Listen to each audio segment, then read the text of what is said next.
Welcome to the Kickass Midlife Method podcast. I'm joined by a lot of women from the community this evening, and we're talking about the busy midlife women's guide to juggling training and nutrition. Like, how do you do it? So this is going to be a very practical framework to help you prioritize your training and nutrition for your health and happiness. And I'm delighted that I'm going to be joined by Ruthie, one of our coaches, and she's going to share her example as well about how she does it, along with some tips from women I've asked from the community. So various different women that I've asked who have done really well in their program, just to show how they have done it. So we're going to cover a different perspective on why you may feel overwhelmed and why therefore it becomes more difficult to fit everything in. A simple exercise you can do on your own, we're not going to do it here, to identify where your time really goes and to kind of help you prioritize what is important. Real life examples and practical planning systems. So gaining perspective. So one of the biggest barriers about juggling and finding the time normally isn't about time, it's about priorities. It just that typically for midlife women, work takes over, plus everything else, looking after aging parents, kids maybe at university, grandkids as well. So this is quite a good exercise to do it. So if you draw circles on a piece of paper about how your life is now, what takes up lots of room, and the bigger the circle is, the bigger the time or kind of space that takes up in your life. And then do another one about how you would like it to look. And that in and of itself, very simply will help you to think, okay, what are my values now? What am I missing out on? What actually do I really want my priorities to be? And help you to kind of redress this. We've done this workshop a couple of times, once in our, or a couple of times in our retreats actually, where people have come in person, and I know it's been really helpful for a lot of people who've made massive changes and actually have one, I don't know whether Liz is here, one woman who said that it changed everything, and actually all the things, all the circles that she drew about how she wants it to be, she's actually created in her life in the last year. So that's just something from you. And we're going to go straight into lessons from inside the community. So Ingrid Kane. So I'm putting people's jobs here because I think it helps you to think, well, if they've got very senior jobs, if they can do it, then it shows you how much it's possible to juggle. So Ingrid is a consultant stroke physician. She's someone that came on initially for body fat composition and is also an endurance cyclist. So I coach her for endurance cycling. So some of you last year will have seen her attempt to do the Edinburgh, London non-stop. And a storm swept that out of the plan, but she trained really hard. She's just this year done a cycle to London, from London to Wales to London, there and back again, non-stop. So she has a lot to fit in. She's a mum as well, and she's on call a lot in the middle of the night with her job. So this is why I've also put this in, because she's increased her weight. So I just wanted you to take that on board. She's increased her weight, reduced her body fat, built significantly more muscle. So you can see how her body is more in shape, and she's built and she's actually gained weight. So I know that will be like for lots of you, but that is a step past body fat composition. When you're actually training for muscle, you put on weight, your body shape's completely different. So this is Ingrid's advice. So she plans her week on a Sunday. She adds all her sessions to her diary and lets her partner know when she needs to do evening hours after work. So fundamentally, training, put it in your diary like a work schedule, and then communicate with people around you. She combines her training. So for her, it's a little bit easier. It's hard to sometimes combine your strength training with work, but with her, because she's got a lot of cycling, she combines it with a commute. So that enables her to keep her weekends free for her family. And food wise, she preps as much as she can on Sunday and takes a protein shake to work every single day. So it just reduces the decision making during busy weeks, because she's literally life and death situations at work all the time. So it's highly stressful. And her biggest lesson though is flexibility. So sometimes she really can't fit it all in. So it's not about being perfect. A perfectionist mindset is just to acknowledge that really when life and work gets too much, lack of sleep, she's getting calls at 4 a.m, then she accepts it's okay to miss a session, and actually it makes her stronger overall. If she's done most of the training, then actually the recovery bit is as important. So it's not about perfection, it's about adapting without giving up. Kirsty, so head of project control, massive budgets she deals with all the time, very busy. Also at the moment is helping with her aging mum. So there's a lot of different stresses on. She's lost 10 kilos, reduced her body fat by 5%. Now is maintaining without tracking anything. So she's just using intuitive eating. We're looking at portion sizes so she doesn't have to track. Now, what she does is pre-plans her menus. Again, another pre-planner a week ahead, and has a few favourite fallback healthy recipes. So I talked about this a couple of weeks ago about what I call a thrive in survival mode. We will, all of us, have those weeks or days when it is just shit and everything goes wrong. It's just really busy. Honestly, literally write down a guide that you just pull off your phone that says, I'm going to eat this for breakfast, this for lunch, this for dinner, and just have it always on your standby. So she plans before the week starts. It helps to reduce decision making. And she also does, this is a great idea, batch cooks lentil soup. So only about 350 calories, full of protein, 40 grams, and it freezes really well. So she takes it to work and microwaves it. So simple food done consistently. You don't have to keep reinventing the wheel and coming up with elaborate recipes. Like, sometimes it's really good to have something just on repeat all the time. And then Fionn, who is senior lecturer in advanced clinical practice at a university, has lost 7 kilos, 15 pounds, reduced body fat by 3%.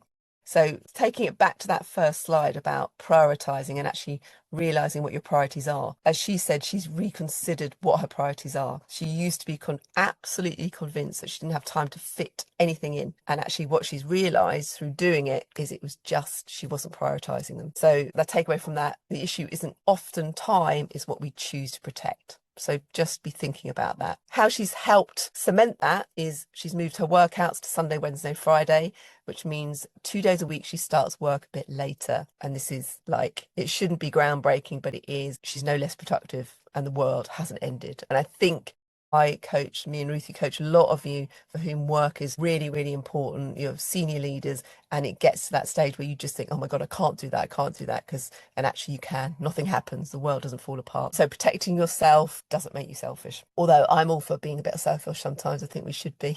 And then, as she says, have 2 or 3 nutritious quick meals and rotate them. So another instance here again of no need to think of recipes all the time. Batch cook. Keep nutrition boring, if as it were. Consistency is exciting because it actually helps you to achieve your goals, makes it so much easier. And then Krishna, who is head of economics at a school, has lost 4 kilos and reduced body fat by 1.6%. She's also got her parent-in-laws, I think, mother and father-in-law, I think, or maybe it's her parents. I think it's her in-laws who live at home with her. So she plans meals on Saturday before she does her weekly shop. So she always have enough in the fridge and the pantry, her cupboards. So there's no excuse. It's really simple. If you haven't been food shopping, you will not be able to kind of stick to your goals. There's just no way, 2 ways about it. So it's a really simple thing, but do it. She tries to log her food in MyFitnessPal at the start of the day. So some of you on my challenge at the moment, that's what I've been talking about. It makes a massive difference.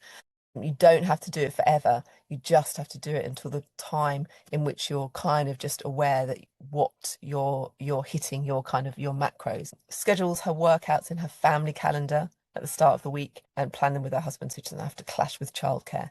And again, sometimes it's not possible. So those days she accepts it, doesn't destroy herself trying to do it, and no guilt, because as she says, planning effective 80 to 85% of the time. And if you're doing it 80 to 85% of the time, it's no biggie if the rest of the time you're not. So I'm going to hand over to Ruthie.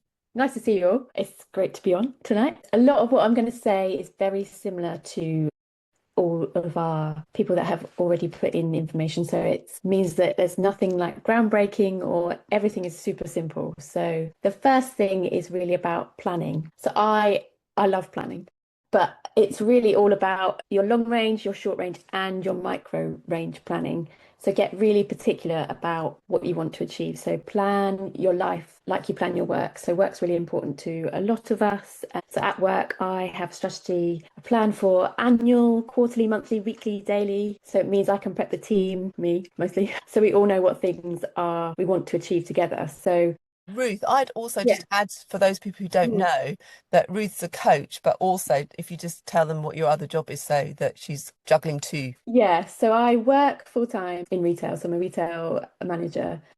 for my own shop, but also I support the wider business, opening new shops and training and recruiting. And work is really busy. I love it, but it does require a lot of juggling and planning. So yeah, that's what I'm gonna tell you about. And I feel like it aligns. So the planning that I do at work then kind of relates back to how I like to plan my life. And I have a lot of what, for me, big goals that I want to achieve. So things like running events and really like adventurous stuff. So in order for me to be able to do them, I definitely have to plan. And as I said, I am a natural planner. And I don't know if you've ever seen that meme that goes around on Instagram that says, I'm happy to go with the flow, but I need to know what time the flow starts. That is definitely me. So I need to have like boundaries and information. So back to planning and how you do it, put it in the diary. A plan that isn't scheduled is just a wish. So block out the time in your calendar the same way you would a work meeting and protect it the same way. So at work, for me, I spend a lot of time on computers and spreadsheets, doing rotas and all of this stuff. But really, what I find I like best is writing stuff down physically with a pen and paper. I like to have a visual in front of me. I've got a big calendar, have a diary, lots of post-it notes, and I like to see that. And I think the physical act of writing stuff down really also helps. So I map out long-term plans, goals I'm working towards, but then also include work things, friends and family things, and like an overview. And I'll have a training plan that is running in the background of all of that. So each week I map out my week with time blocking for each day. And like everyone said about perfection, I always put in brackets an aim. So this is the aim for my day. But as we all know, life gets messy and things change and my careful timetabling goes off piste. So I have to go to work or shift things around, which is often the game when you're in management because the buck stops with you. But I find at least by writing it down, you've got some semblance of a structure and what perfect looks like. So that's your kind of aim. But I like to get really specific. So I'll literally write down in my diary what a day looks like because I'm quite particular.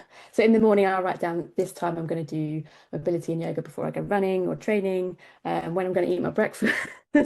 So I put it all down, particularly the mornings, because that is my kind of protected time before I go into work. So if I protect my mornings, nothing is getting in there. Even if I get called into work early, I've still managed to get a good chunk of things done. Yeah. So the second thing, which a lot of people have already mentioned, is you need to get the people in your life on board with what you're doing, what your goals are, what you're trying to achieve. So unless you're a total recluse living on an island, there's always going to be other people involved in your life. And it makes it way easier if they're in sync or have awareness of what you're trying to do because it makes them more compassionate. I live with my sister and our two doggies. So we really need to work together in order for both of us to work full time, have the space to do what we want to do and be responsible for our dogs. I'm very aware that doggies are not children, but they do require being kept alive and quite a lot of our attention, and we love them. So weekly, we'll sit down together.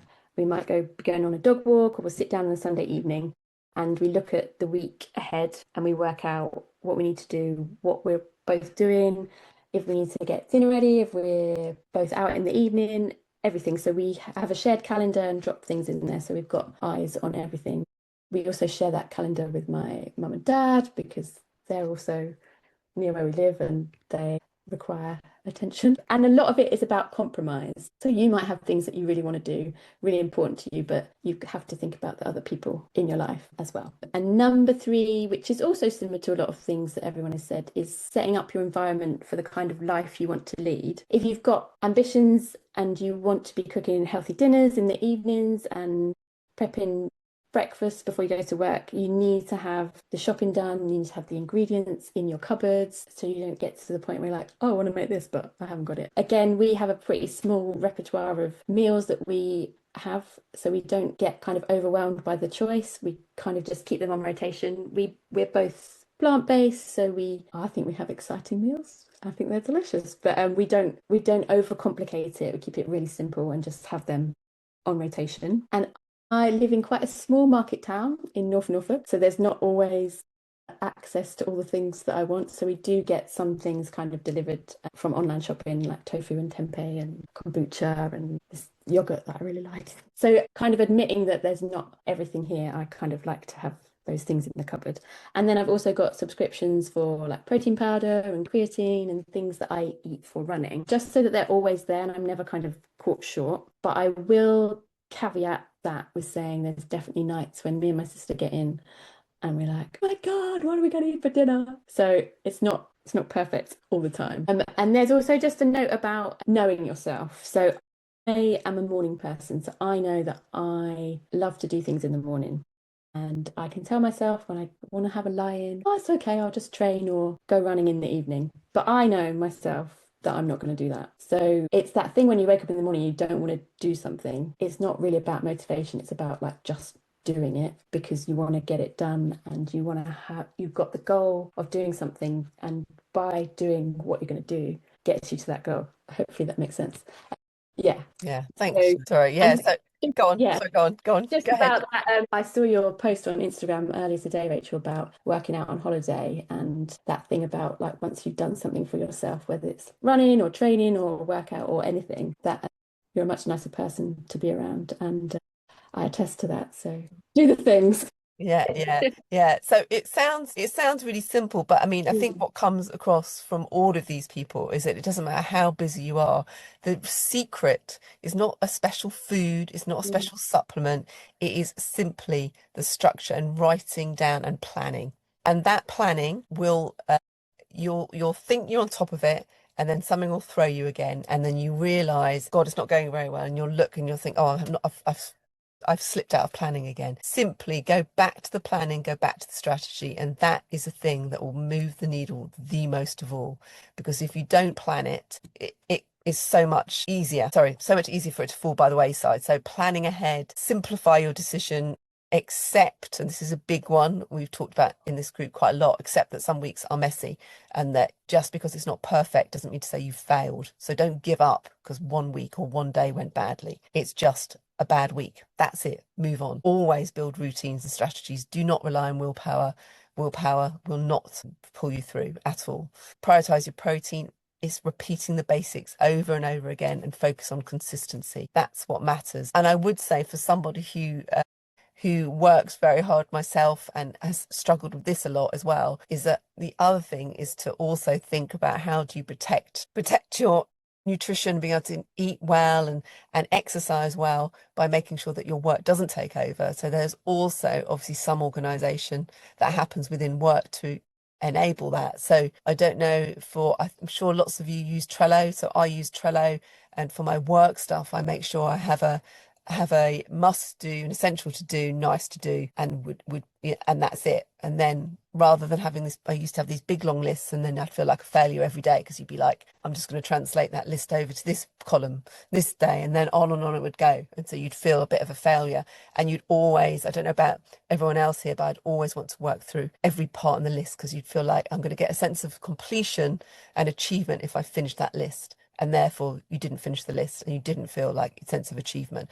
And it meant that you'd stay there and work and work and work until everything was finished. And that is going to mess up your nutrition. It will mess up it'll mess up everything. So there's also something to be said about making sure that you're also, for those of us who are still working, make sure that you create some organization structure around your work to make sure it doesn't take over, because from the women on this call, it can do. So your challenge this week is to just pick one thing to implement. Try not to do all of it because we're all successful, intelligent women on this call. So we all go, well, I can do it all.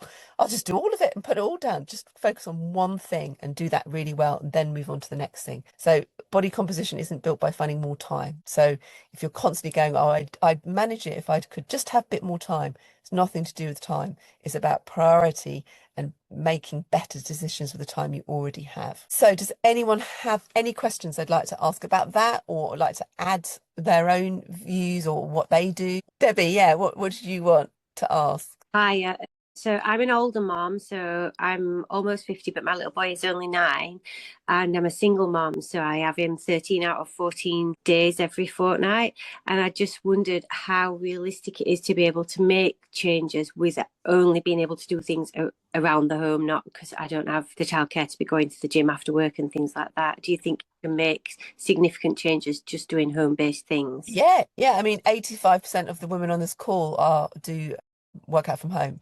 Okay. Yeah, so most of the testimonials you'll see on Instagram are from Krishna, works from the gym, who was in this profile. I think Kirsty does as well. Ingrid works out from home. So yes, you can. As I say, Julie Baker, who's on this, made amazing progress. She does it all from home. So yes, food planning, daily exercise. You don't have to do daily exercise, Jane. Just do the 3 that's set. Meal planning. A chicken and lentil, even better. The 40 grams of protein. Yeah, more neat. Yeah, neat for anybody listening is you actually burn more from moving around more regularly during the day than you do from a workout. Stick to my daily plan. Yeah, set priorities, drink more water, booking in exercise in the diary, sticking to it. Yeah, the booking in stuff, and I would include, as Ruth said, your meal times, because lots of us, if you work hard, skip your meals and then you get past your lunch and think, oh, it doesn't matter because I've saved calories and I'm not really hungry anyway, because you then lose the connection to your body and you feel like you're not hungry, and then you are starving, and then you want to snack before your dinner, and then you don't want your dinner because you're not hungry, and then it all ends up. So like putting your meals in your diary, setting an alarm on your calendar and actually eating that, and not allowing work to be like, I'll just finish off this task to get in the way, will make a big difference. Well, brilliant. Thanks for joining us, and thanks for all those women who contributed, and have a nice evening. See you in the next one.